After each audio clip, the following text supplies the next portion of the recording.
السلام علیکم ورحمۃ اللہ وبرکاتہ۔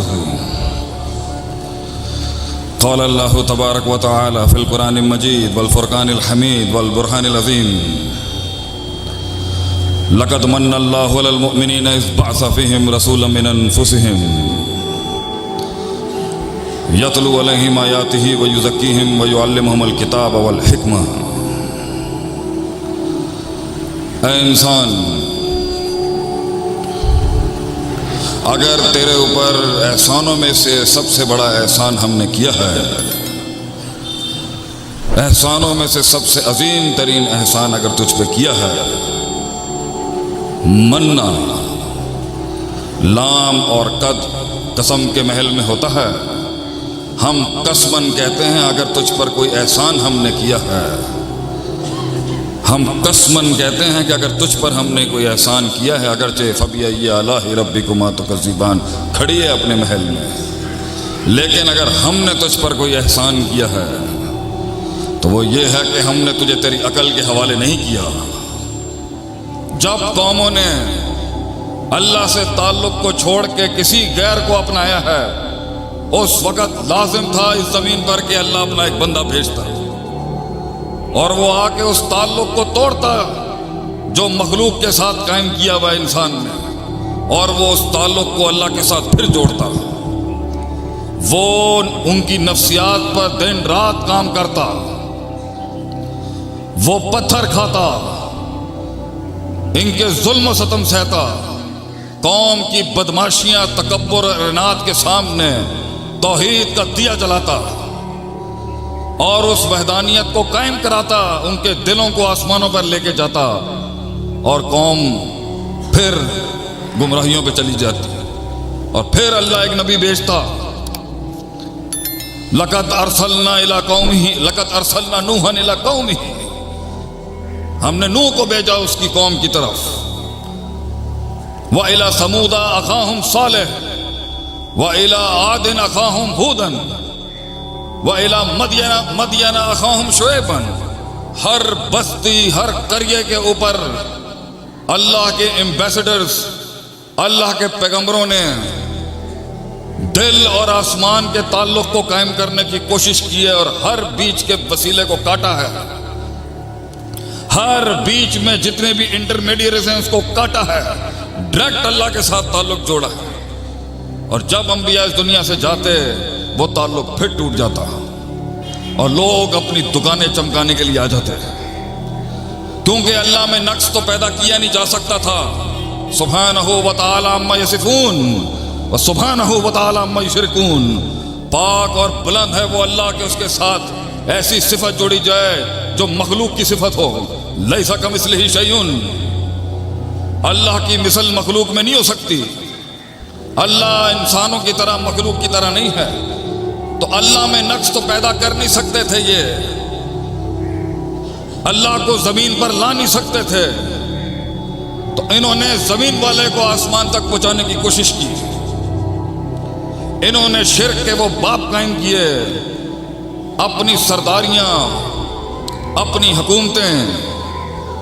اپنی پیری اور اپنی 2 روپے کی بنانے کے لیے انہوں نے مخلوق کو وہ درجہ دے دیا جو انسان کا نہیں، جو انسان اور اس مخلوق کا تھا نہیں، کیونکہ اس سے منجن بکتا ہے، ڈر کے اوپر کھڑی ہوتی ہے یہ فیکٹری شرک کی، ڈر پہ شرک کی فیکٹری کھڑی ہوتی ہے، باطل ما فوق الفطرت امیدوں پر کھڑی ہوتی ہے فیکٹری شرک کی، عذابوں سے بچنے کے لیے فیکٹری کھڑی ہوتی ہے شرک کی، اور گارنٹی پہ کھڑی ہوتی ہے فیکٹری شرک کی،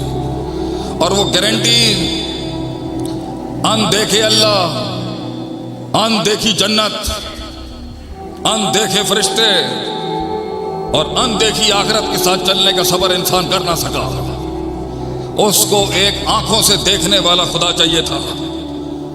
وہ صبر نہیں کر سکا جو اللہ نے کہا تھا میں دکھاؤں گا کہ قیامت کی صبح تک ان عبادی لیس لک علیہم سلطان، ایک قوم کو تو کبھی گمراہ نہیں کر سکے گا، ایک قوم کو تو کبھی قائل نہیں کر سکے گا، اس دن یہ کائنات لپیٹ دوں گا میں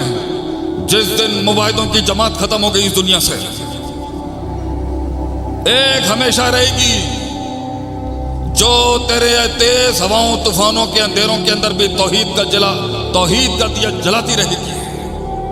تو نہیں ان کو آگے پیچھے سے نقصان دے سکتا۔ الا قلیلا، تھوڑے ہی ہوں گے وہ، اور اگر ایک بھی ہوا تو کانت امت واحدہ، یہ ہمارا چیلنج ہے تجھے ابلیس، وہ اکیلا ایک امت پر بھاری ہوگا پورا۔ اتنی قیمت ہے ایک توحید والے کی، اتنی قیمت ہے ایک توحید والے کی۔ تو اللہ کو تو لا نہیں سکتے تھے، انسان کے معیار کے اوپر خود اللہ بن نہیں سکتے تھے، تو انہیں سہارا لینا پڑ گیا اپنے علاقے کے نیک لوگوں کا، صالح لوگوں کا، متقی پرہیزگار خدمت گزار لوگوں کا۔ ان کی شان میں کچھ قصیدے بڑھائے گئے اور اتنا بڑھایا گیا کہ انسان کا ان سے تعلق قائم کیا گیا، پھر اس سے تعلق قائم کیا گیا۔ یہ ہے واردات کا انداز اور طریقہ صدیوں سے۔ ہم نے تجھے تیری سوچ کے حوالے نہیں کیا،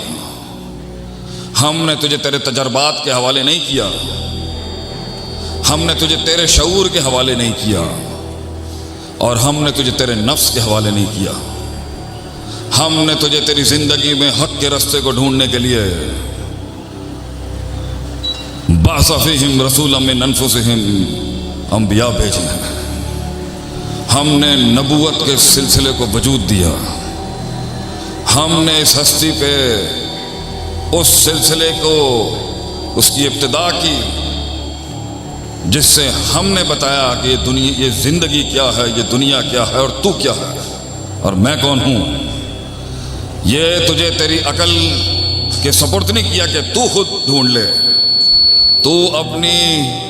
اپنی حساب کتاب اور ریاضی استعمال کر لے، اپنی ترکیب اور تدبیریں کر لے جاننے کے لیے کہ کیا ہے یہ زندگی اور کیوں ہے یہ زندگی۔ ہم نے نبیوں کے سلسلے کو ابتدا کی تیرے لیے، اور وہ نبی علیہ الصلوۃ والسلام علیہم اجمعین کیا کرتے تھے؟ وہ باتیں ہیں آج، بہت باتیں ہیں آج، بہت فکریں ہیں اس فتنے کے دور میں کہ نبوی منہج یہ ہے، نبوی منہج یہ ہے، نبوی منہج یہ ہے۔ قرآن دیتا ہے نبیوں کے مشن کی منہج یہ اصل بنیاد، یتلو علیہم آیاتہ، ان سب نبیوں نے اپنے دور کے اندر اللہ کی کلام کی تلاوت کی ہے۔ دوسرا وَيُزَكِّهِمْ، نفس کا تزکیہ کرایا ان انبیاء نے۔ وَيُعَلِّمُهُمُ الْكِتَابَ، علم کی مسندیں قائم کی انہوں نے، تعلیم کے ادوار شروع کیے انہوں نے، علم پڑھایا انہوں نے۔ وَالْحِكْمَةَ، اور اپنے علم کو استعمال کرنے کی طاقت اور فن سکھایا ہے کہ اس علم کو کس طرح بانٹنا ہے لوگوں میں۔ نبوت کا اصل مشن لوگوں کا تزکیہ ہے۔ سب سے پہلے قوموں کے اندر کی بیماریوں کو صاف کیا انہوں نے، آ کے امراض القلوب اور اوہان القلوب جو ہیں ان کے دلوں کے اوپر انہوں نے علم کی روشنیاں ڈالی ہیں، تعلق قائم کرایا ہے جو غیر اللہ کے نام پہ قائم کیا گیا ہے صدیوں سے۔ جی بالکل، یہ اللہ رب العزت کا احسان ہے کہ اس نے ہمیں ہماری عقلوں کے حوالے نہیں کیا۔ جب بھی کسی قوم نے اللہ کے تعلق کو چھوڑ کر کسی غیر اللہ کا تعلق کو اپنایا ہے تو اللہ رب العزت نے اس قوم کے پاس پیغام لے کر اپنے بندے کو بھیجا ہے۔ وہ بندہ اس بندوں کے دلوں پر محنت کرتا ہے اور وہ ان کا تعلق غیر اللہ سے توڑوا کر اللہ رب العزت سے جوڑنے کی کوشش کرتا ہے۔ نبوت کا اصل مشن لوگوں کا تزکیہ ہے، اور جس بھی قوم کے بندے نے اللہ کے نبی کی بات کو مانا، اللہ رب العزت نے اس کو اس دنیا اور آخرت میں کامیاب کر کے دکھا دیا۔ ہم لوگوں کی بھی بھلائی اسی کاموں میں ہے کہ ہم اللہ کے حکم کو نبی کریم صلی اللہ علیہ وسلم کے طریقوں پر پورا کریں، 5 وقت کی نماز کا اہتمام اور دین کے باقی تمام اعمال کو اپنی دنیا میں لانے کی ضرورت ہے۔ امید کرتا ہوں آپ کو آج کی ویڈیو ضرور پسند آئی ہوگی۔ ملتے ہیں اگلی ویڈیو میں، جب تک اپنا خیال رکھیے گا، اللہ حافظ۔